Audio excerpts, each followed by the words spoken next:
அண்ணா வணக்கண்ணா. வணக்கம். ஆனால் எனக்கு நிறைய பேருக்கு பித்தப்பையில் கல் வந்துடுதுண்ணா.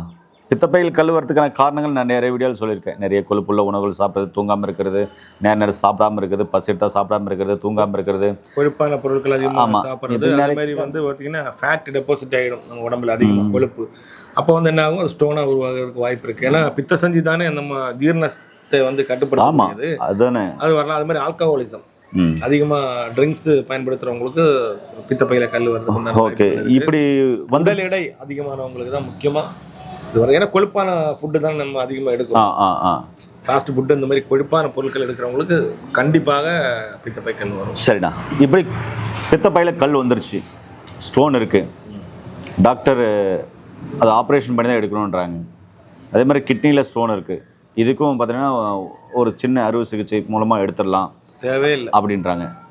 இதுக்கு ஆயுர்வேதாவில் மருந்துகள் இருக்கா, அறுவை சிகிச்சை தேவையா? மூலிகைகள்லாம் வச்சுருக்கேன்.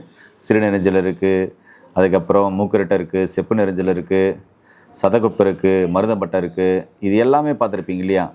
இதிலிருந்து என்ன மாதிரியான மருந்துகள் தயாரித்து சாப்பிட்டா இந்த பித்தப்பையில் இருக்கிற கல் வெளியேறும் அப்படின்றதையும், கிட்னியில் இருக்கிற கல் வெளியேறுன்றதையும், ஈட்டை இன்ஃபெக்ஷன் சரியாகன்றதையும் அண்ணங்கிட்ட கேட்கலாம். ஆனால் நீங்கள் சொல்லுங்கள்.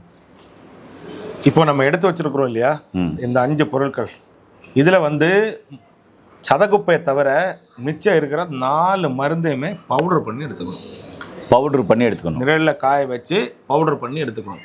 இதெல்லாம் 100 கிராம் நீங்கள் எடுத்துட்டிங்கன்னா சதகுப்பையை 50 கிராமாக எடுத்துக்கணும்.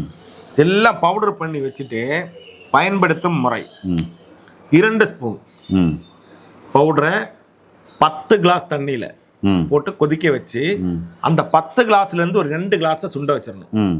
அப்போ மிச்சம் 8 கிளாஸ் இருக்கு இல்லையா, அந்த 8 கிளாஸ் தண்ணியை ஒரு நாள் ஃபுல்லாக குடிச்சு முடிச்சிடணும். நம்ம நார்மல் தண்ணிக்கு பதிலாக அந்த தண்ணியை குடிச்சிடணும். புரியுது. இப்படியே நீங்க 15 நாள் சாப்பிட்டு வந்தீங்கன்னா பித்தப்பை கல்லிலிருந்து விடுபடலாம். பித்தப்பை கல் வந்துடும்ன்றீங்களா? கண்டிப்பா கரைஞ்சு வந்துடும்ன்றீங்களா? கண்டிப்பா.